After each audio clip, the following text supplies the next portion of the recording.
Mahalakshmi sales आपके लिए तैयार है लेटेस्ट कंज्यूमर अप्लायंसेस के साथ। Branded air conditioners, best brands, best offers के साथ आपके लिए अवेलेबल है महालक्ष्मी सेल्स में। एयर कूलर्स जो आपके पूरे घर में ठंडी हवा से आपके दिन को और खुशनुमा बनाए। Single door refrigerator, double door refrigerators, inverter battery, deep freezers, visi cooler, LED televisions, semi and fully automatic washing machines, water purifier, RO plus UV, आटा चक्की, water dispensers, water coolers, mini refrigerators, सभी appliances best brands के best offers के साथ आपके लिए available है Mahalakshmi sales में। उल्लास विकास को YouTube पर सब्सक्राइब करें और बेल आइकन को भी दबाएं।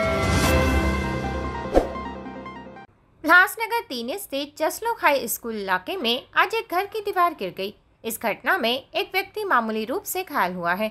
घटना स्थल से मिली जानकारी के अनुसार पिछले 3 दिनों से हो रही भारी बारिश के कारण अलंकार खोखली के घर की दीवार में दरारें आ गई और आज सुबह अचानक दीवार गिर गई।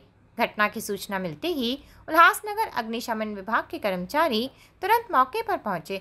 उन्होंने मुआयना किया और घायल व्यक्ति को सुरक्षित घर से बाहर निकाला। इस बीच तहसीलदार ने भी घटनास्थल का निरीक्षण किया है और स्थानीय नागरिक पीड़ितों के लिए तत्काल मुआवजे की मांग कर रहे हैं। मी नगरपालिकेला गेलो होतो, त्या ठिकाणी मला झोरे म्हणून परशुराम झोरे यांच्या रूमच्या मालकाचा मला फोन आला। इथे भिंत पडली, माझ्या वडिलांच्या अंगावर पडली आणि तू लवकर ये। तर मी तिथून फायरवाल्याला फोन केला, फायर ऑफिसरला फोन केला आणि त्यांना बोलवलं। ते आल्याच्या नंतर इथे परिस्थिती पाहिली तर त्या माणसाच्या अंगावर विटा पडल्या होत्या। आम्ही त्याला बाहेर काढून हॉस्पिटलमध्ये नेले आणि आता फायरवाले येऊन ती भिंत काढल्याशिवाय पर्याय नाही ना, तर ती भिंत आता पाऊस चालू आहे ती पडणार। आता आपत्ती विभागाला फोन केलाय, तहसीलदारला फोन केला, ते येतील इथं बघतील। आता ती भिंत साधारणतः ती पडलेलीच आहे म्हणायची आणि अजून जर पडली तर काही लोकांना लागून काही त्रास पण होऊ शकतो। आता ती भिंत फायरवाल्यांनी काढावं लागेल, काढल्याच्या नंतर काय होईल ते माहिती पडेल।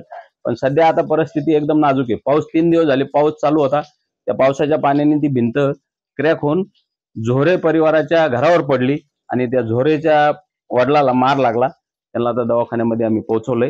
आता फायरवाले येऊन त्यांची कारवाई करतात। इथं ऑफिसमध्ये त्यांचं सामान तात्पुरतं शिवसेना शाखा आहे इथं, त्या ठिकाणी त्यांची आता 1-2 दिवस ते बांधकाम होस्तोवर किंवा तयार होस्तोवर आम्ही त्यांची सोय करूया। तिथं त्यांचं सामान तात्पुरतं आता बाहेर काढण्याचं काम आम्ही करणार आहोत। पीडे रिपोर्ट, उल्लासनगर, उल्लास विकास। विकास को YouTube पर सब्सक्राइब करें और बेल आइकन को भी दबाएं।